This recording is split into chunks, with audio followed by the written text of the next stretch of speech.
কালকে চলে গেছিলাম বাণীপুর মেলাতে। এর আগেও গেছিলাম, তবে এই জিনিসটা আমি সাহস করে উঠতে পারিনি। তারপরে যখন এটা শুনলাম দু একজনের মুখে যে এটা মেয়েদের পিরিয়ডসের সময় যে ব্যথাটা হয়, সেই ব্যথাটার কিছুটা হলেও আমি অনুভব করতে পারবো, তাই জন্য আমি স্টুডেন্টের কাছে চলে গেছিলাম, সাহস করে গেছিলাম। কেউ প্রথমে অনেকে ছিল, কেউ প্রথমে সাহস করে যাচ্ছিল না, তো আমি সাহস করে যাওয়ার পরে আবার পরে দু তিনজনে করলো। তো এখানে মেশিন চালু করে দেওয়ার পরে আস্তে আস্তে আস্তে আস্তে কেমন একটা ঝাঁকুনি খেতে খেতে দেখতেই পাবে, ঝাঁকুনি দিতে দিতে আস্তে আস্তে আমার পাটাও ছিটকে ছিটকে যাচ্ছিলো। তো এখানে যে ব্যথাটা, সে ব্যথাটা আমি মানে কি বলবো, যে যেটুকু অনুভব করতে পেরেছি খুবই কষ্টদায়ক। আমি হয়তো কথাগুলো ঠিকভাবে গুছিয়ে বলতে পারলাম না। তো আমার পরেই ট্রাই করতে গেছিলো আমাদের জয় ভাই, তো আমার সাথে গেছিলো।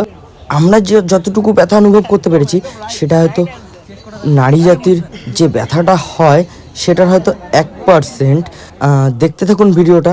আর যে পাশে একটা দিদি ভালোভাবে বুঝিয়ে দিচ্ছিল ব্যাপারটা, আমি হয়তো সেভাবে বোঝাতে পারছি না, তো দিদিটা বলছে আপনারা শুনুন। শুনতে বললাম এই কারণেই যাতে আপনারা ব্যাপারটা পুরোটা বুঝতে পারেন, কারণ আমি তো সেভাবে বলে বোঝাতে পারলাম না।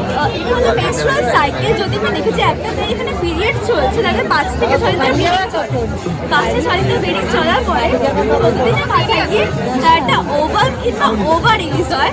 সে যদি ফার্টিলাইজেশন না হয় তাহলে কোনো বেবি ক্রিয়েশন হয় না, তখন ওভারটা একাই নষ্ট হয়ে যায় এবং ইন্টারমেডিয়েট একটা পর্দা তৈরি হয়। সেই স্তরটা সেই স্তরটা আস্তে আস্তে মোটা সেই স্তরটা আস্তে আস্তে মাথা থেকে ছেড়ে ছেড়ে বেরিয়ে এসে ব্লাড রিলিজ হয়। এটাকে আমরা অ্যাকচুয়ালি পিরিয়ড বলি। পিরিয়ডের যে পেনটা, সেই পেনটাই আমরা তৈরি করতে যন্ত্রের মধ্যে কিছুটা পরিমাণে সেটা সবাই ফিল করতে।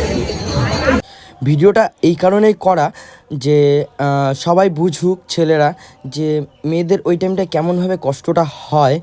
তো ভিডিওটা ছেলেদেরকে বলবো, সবাই যারা হাবড়া শুকনো করে থাকো অবশ্যই গিয়ে ট্রাই করার জন্য। আর মেয়েদেরকে বলবো ভিডিওটা অবশ্যই শেয়ার করতে, কারণ আপনাদের যে কষ্টটা হয় সেই কষ্টটা আমরা ছেলেরাও যাতে একটু বুঝি, আপনাদের পাশে থাকতে পারি।